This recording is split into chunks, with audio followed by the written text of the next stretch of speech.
Today we will continue our discussion on reverse charge mechanism for supply of services as per section 9 subsection 3 of CGST Act 2017. In our previous classes we already discussed on serial number 1, serial number 2 and serial number 3 of CGST Act of section 9 subsection 3 of CGST Act 2017, in which services that are applicable for RCM, reverse charge mechanism, has been clarified.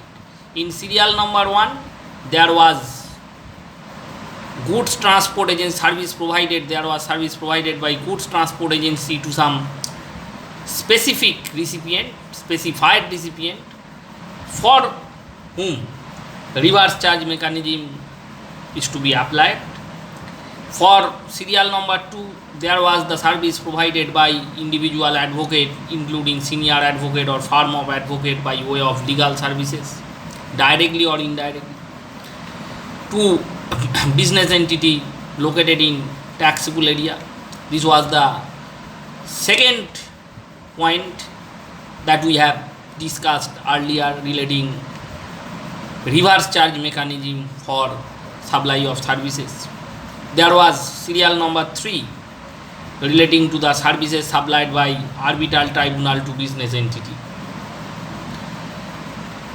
And these 3 points, serial number 1, serial number 2 and serial number 3, and example relating to this area has already been discussed in our previous classes. Now today we will start our discussion from serial number 4, where service provided by way of sponsorship to any body corporate or partnership firm is being discussed. Here, if any service is provided by way of sponsorship to any body corporate or partnership firm by any person, then here the provider of services or supplier of services may be any person, but the recipient of the sponsorship services, if the recipient of the sponsorship services is any body corporate or partnership firm, then it will attract reverse charge mechanism. That means here, as a recipient, the body corporate or partnership firm will liable for paying GST on the sponsorship services. Now here we have few examples. Now first we have to discuss entry number 53, where some of the services that are not appear, that are exempt from GST, has been clarified. Here, as per entry number 53, service by way of sponsorship of some sports event organized by a national sports federation or by Association of Indian University, Inter-University Sports Board, School Games Federation of India, All India Sports Council for Deaf, Paralympic Committee of India or Special Olympic Bharat, or by Central Civil Service Cultural and Sports Board, or as per the national game by Indian Olympic Association, or any Panchayat, Juvo Kira or Khel Abhijan scheme, which is called PYKKA. These are exempt from GST. That means where sponsorship services are provided for events that are organized by these entities, here the sports event, if the sports event are organized by this entity and in that sports event any sponsorship service is being provided, then even if the recipient is any corporate body or any partnership firm, it will exempt from GST by virtue of entry 53.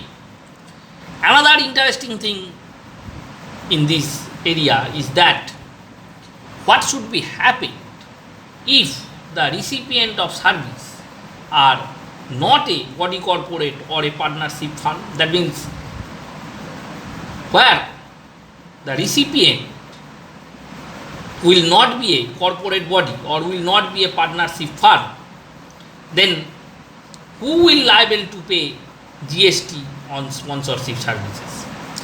In that case, if the provider of the services are registered person, then he will be eligible for paying GST under forward charges if sponsorship service provided to any person other than body corporate or partnership firm. Now here first example in this case, for this case is that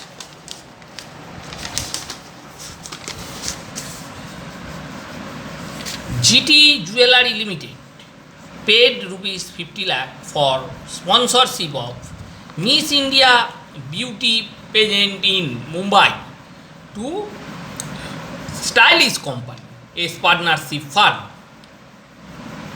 Is it a taxable supply? If so, who is liable to pay GST? Now here GT Jewellery Limited paid rupees 50 lakhs for sponsorship of Miss India beauty contest in Mumbai to a Stylish and Company, a partnership firm. That means here the consideration is paid by GT Jewellery Limited and that consideration is received by Stylish and Company. So here Stylish and Company is the provider of the sponsorship services and GT Jewellery Limited is the recipient of the sponsorship services. Since GT Limited is the recipient of the sponsorship services, it paid consideration of rupees 50 lakh to Stylish and Company. Now here since the recipient of sponsorship services is a body corporate, that means GT Jewellery Limited, here the GST will be charged on reverse charge basis, and here the recipient of that sponsorship services, that means GT Jewellery Limited, is liable for paying GST on the amount of consideration of rupees 50 lakh. Next example relating the sponsorship services is that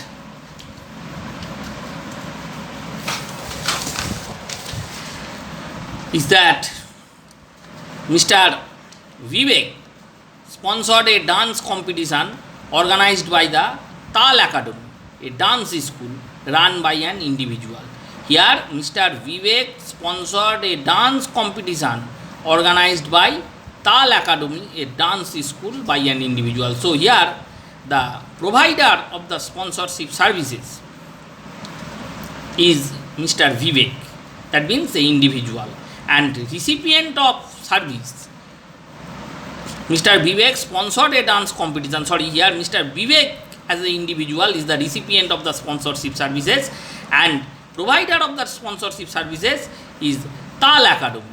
So here the dance competition was named as Mr. Vivek's dance show by Tal Academy. So here since the dance competition is organized in the name of Mr. Vivek dance show, that's for why Mr. Vivek has to pay some consideration to Tal Academy. So here the person who paid the consideration is to be taken as the recipient of the service. So here Mr. Vivek is the recipient of the service, but Mr. Vivek is an individual, and we know that where the recipient of service is not a body corporate or is not a partnership firm, then there will be no reverse charge mechanism. That means in that case where the sponsorship, where in case where the recipient of the sponsorship service is not a corporate body, is not a body corporate, or is not a partnership firm, then on such services GST will be charged in forward charge basis. That means here the provider of the services will be eligible, provider of the services will be liable for paying GST. So here the answer is that in case of taxable services provided or agreed to be provided by way of sponsorship to body corporate or partnership firm located in taxable territory, person liable to pay GST is the recipient of such services under reverse charge mechanism. But however, since in the given cases sponsorship services is provided to an individual and that person pay the GST will be the supplier of services, that is TAL Academy. I repeat again, since here the recipient of sponsorship services is not a body corporate or is not a partnership firm, here provider of the services are liable for paying GST. So here the provider of services is TAL Academy. So here TAL Academy is liable for paying GST on the amount of the consideration. Now here the next question was, will your answer be different if TAL Academy is run by a partnership firm? Here TAL Academy is the provider of the services. Here the status of the provider of services are not to be taken into consideration. Here the status of the recipient are to be taken into consideration at the time of judgment of whether RCM is to be applicable or not, since the status of the recipient are not changed. That means here the status of the recipient is that he is a individual, he is not a body corporate or he is not a partnership firm. So here RCM will not be applicable. Here if the status of the status of the provider has been changed and it is provided by a partnership firm also, here the partnership firm as a provider of services will be liable for paying GST. And here it has been stated that further, since the status of the recipient of the services is relevant for determining to who would pay GST, status of the service supplier is immaterial.